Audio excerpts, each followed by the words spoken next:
Hi, Daniel. I think we saw two different Leeds teams in that game. Can you explain why things changed so drastically? Yeah, first of all, congratulations to Pep and Man City. We played here today one of the best sides, not just in the UK, the most successful side in the last decade here in the UK, one of the best sides in the world, and definitely the best manager in the world. If you have such a start and concede already after 40 seconds to 1-0 after unlucky results we had in the last weeks, of course it does something also with the lads. And we also spoke about how important set pieces are. If you want to travel away here out of the Etihad with points, normally you have to win the set piece scoreline, at least to draw it. And if you then concede out of a corner, it's also difficult. So many setbacks also in the first half. We changed then at halftime a little bit. In our pressing, we had the same principles in our pressing against the ball, but I was not really happy with our execution. This was way better in the second half, and obviously we changed also our structure in possession, then to gain more control over the game, to have different passing angles against City's pressing, and got by doing this and also more control and also belief back in our game.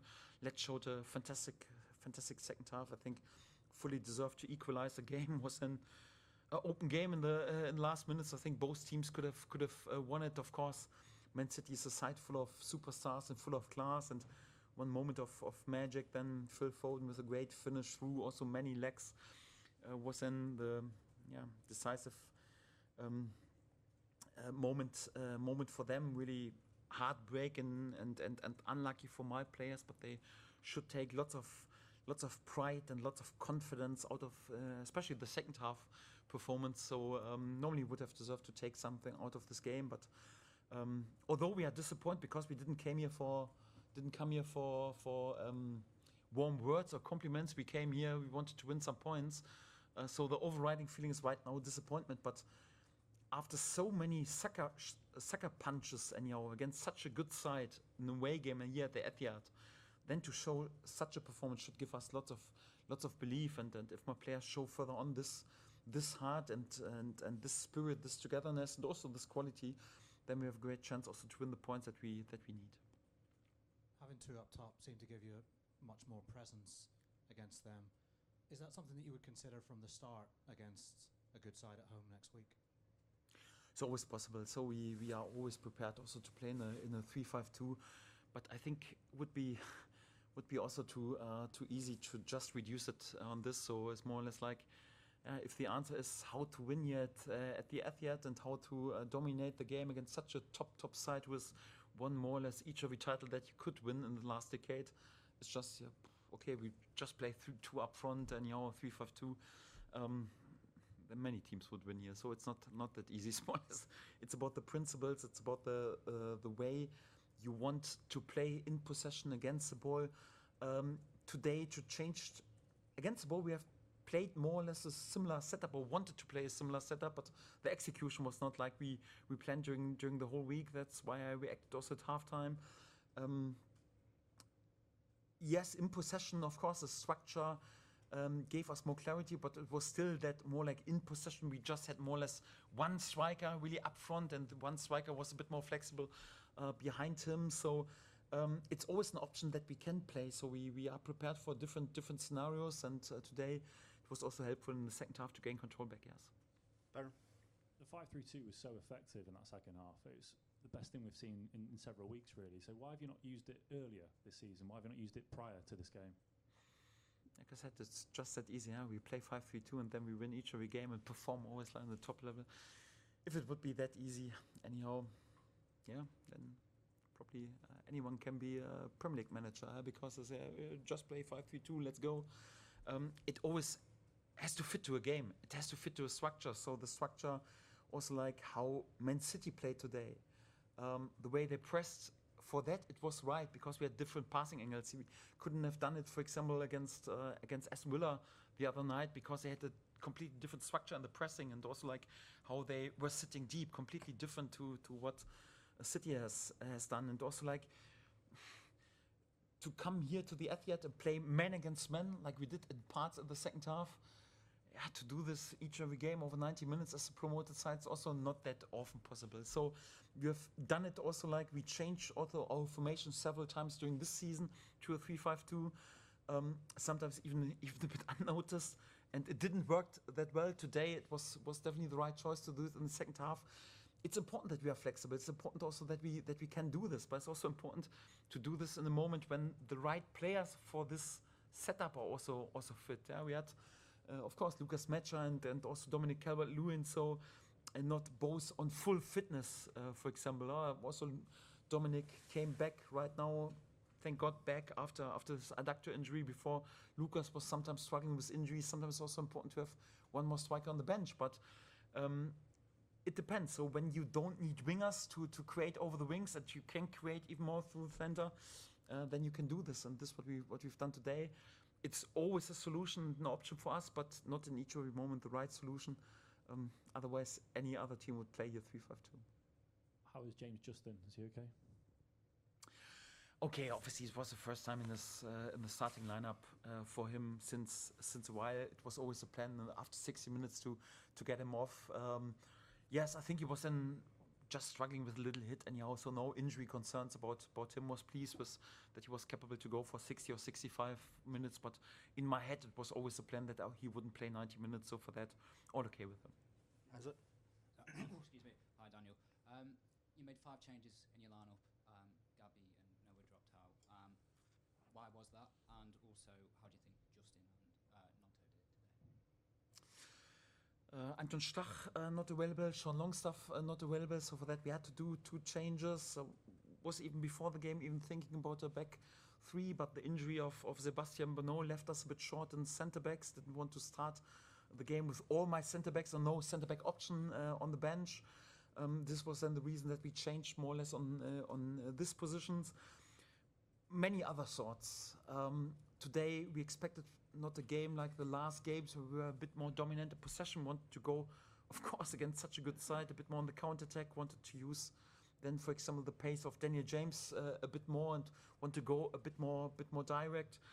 Had also to do with different type of central midfield players, so we need then in the offense also different type of players. Had also a bit to do with the performances because we've conceded over our left side too many goals in the last games, and also to do with the setup right now. We have 3 games against top sides within 7 days. We will rotate there a bit naturally, a bit more often than we would do in a normal week with just 1 game. So many thoughts behind it, and this led then to the starting lineup.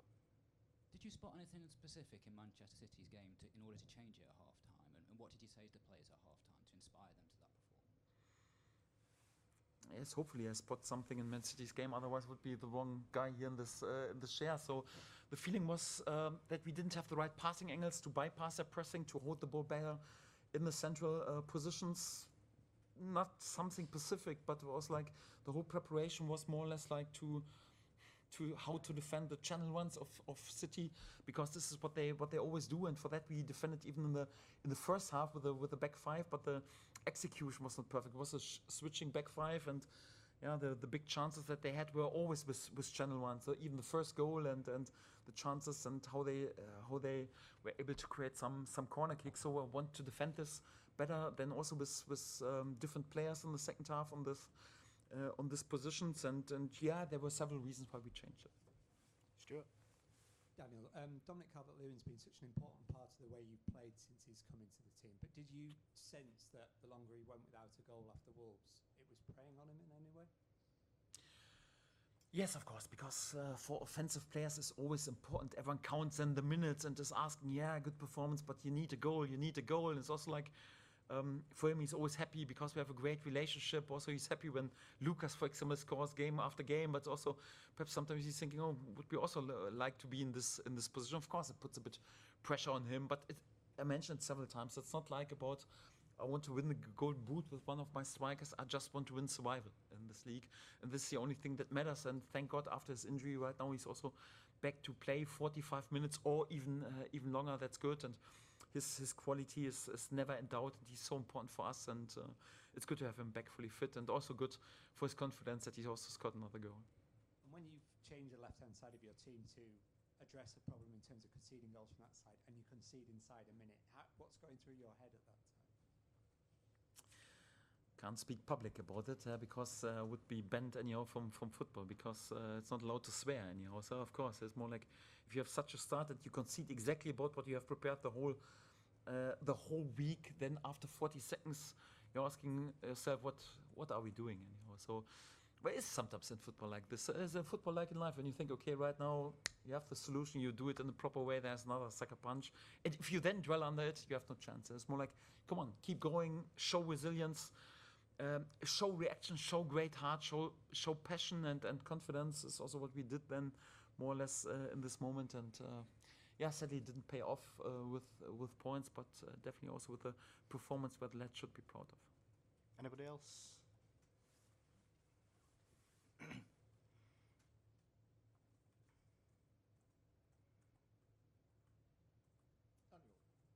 Daniel, did you feel, it felt like you had all the momentum to possibly go and win until probably Donnarumma went down and had treatment. Could you feel that from the side as well? Yes. Yeah. He seems to be down quite a while for not a lot. What did you make of it all? Everyone knows why he went down, right? So it's not like the elephant in the room. It's more like you can speak about it anyhow. So you can ask me what I think about it or whatever. But why he went down, I think it was obvious. Or? Yeah. Anybody else? Yep. So England did the same, and Spurs have done the same recently. Is it a common tactic for a goalkeeper to go down and then you have a team talk?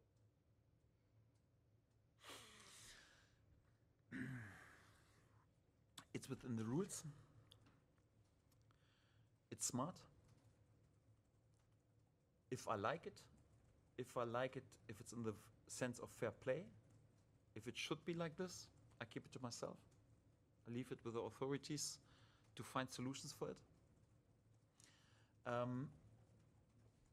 It's within the rules. I asked the fourth official at this point, do you want to do something against it? No. Our hands are tied, we can't do anything. We know that this happens anyhow. But if we don't educate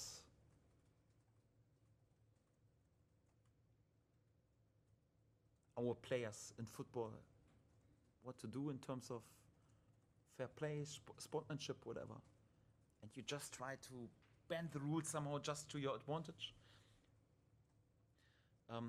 and you can even do a fake injury in order to do additional team talk, I think it's nothing what I personally like anyhow, but if it's within the rules, I can't complain about it. I think we should think about how we can deal with it and also how we educate it. So my recommendation was, listen, right now, if this happens, do me a favor and give each and every 50-50 situation, not for the home team, give it more or less like for the away team, and everyone knows what is going on. If I'm honest, probably after 90 minutes, after 2-2, I would have blown the whistle and that's it, more or less like, and not like additionally also let the 3 minutes play further on. I think there are tools that you can use in order to make sure that this won't happen. But if we don't use the tools, then probably we have to change the rules a little bit for it. Whatever. That even the goalkeeper goes on. There's a reason why the goalkeeper goes down, not the field player anyhow, because the field player has to go out anyhow. So whatever. It's not a question for myself. Who am I? I'm a Premier League manager, and I want to make sure that my players perform and we win games. It's also not a topic for me, but it's more like it's, I think, for more or less like for the authorities or whatever to find a solution. Because in general, is it in the sense of the game? Is it in the sense of fair play? I would have my doubts at least.